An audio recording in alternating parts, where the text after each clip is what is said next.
Welcome back to the Michigan Business Beat, brought to you on the Michigan Business Network. Chris Holman here, and we're coming to you from our studios at the Capital Region International Airport. We're going to stay in town here. We're going to move out to East Lansing, spend a little time with one of my favorite people, as a matter of fact, Jeff Smith, director of the University Corporate Research Park at East Lansing. And Jeff, tell us a little bit about what the research park is. And I know it's been around a while, but it's an ever-changing, ever-evolving thing. Yeah, and that's a great way to describe it, actually. The research park is actually renamed the University Health Park, and that's where McLaren sits in their new health system and new hospital out in the south end of campus.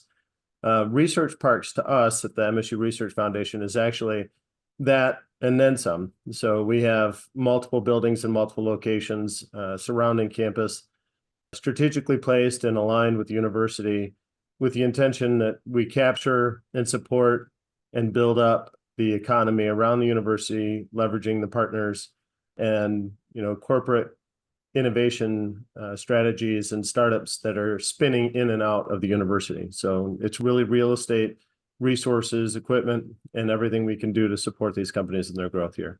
Well, and your career path has been ingeniously laid out, if you don't mind my saying, because where you're at right now was really the culmination of the other places you've been.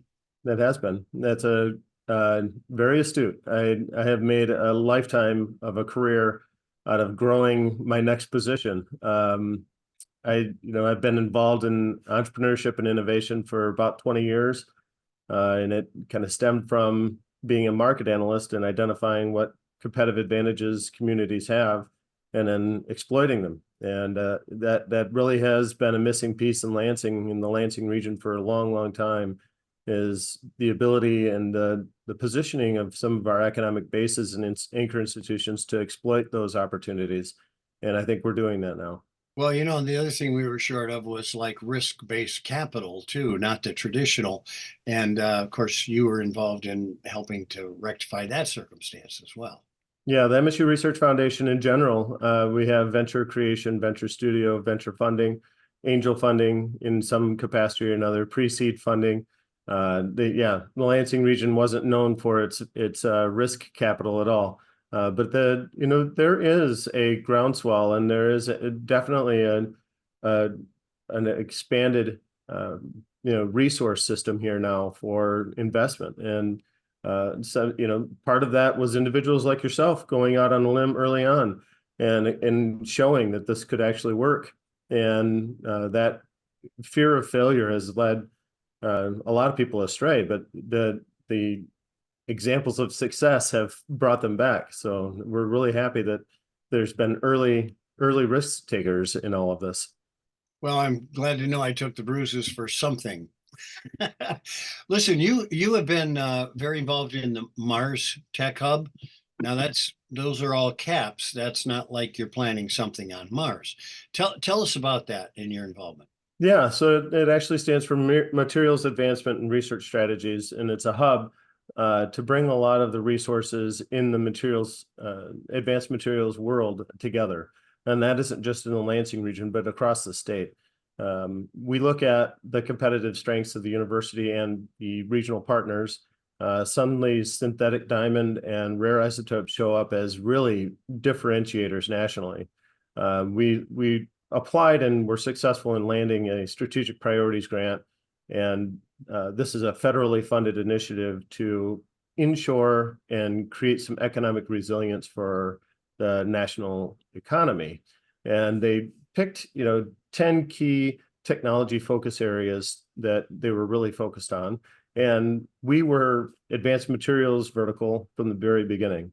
MSU in this region have made things better than most for over a century. And what we're seeing is that this is compounding and catalyzing. And finally, with the leadership in place, the right resources in place, we're going to see that this economy starts to move forward, leveraging those assets. So, what has it meant to have so many, I guess, quality letters of consortium and non-consortium commitment as it relates to, say, the FRIB in this area? Yeah, so FRIB is, one of those key differentiators. Having that kind of piece of equipment sitting in our backyard is very, very rare globally. And the rare isotopes that it'll generate have spin-off effect. And we're going to see that those letters of support are coming from areas like Air Force Research Labs, Texas Instruments, Raytheon, down to Centropolis in the state of Michigan. We start to look at how do you build up an economy, and it's everything from the defense industry to the mom and pop shop that can leverage those resources. So those letters of support are indicating they have a direct line of benefit from what we're doing. Those are pretty good influencers too. Is this project a done deal, or are we still in some competing?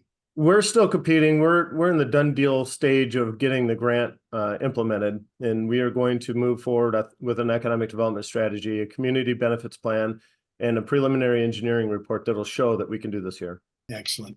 Well, you do great work, Jeff, and it's always good to spend time with you. Jeff Smith, Director of the University Corporate Research Park in East Lansing. Keep up the good work, my friend. I'm absolutely honored to do so. All right. Chris Holman here. You're watching the Michigan Business Beat on the Michigan Business Network. We'll be back with more.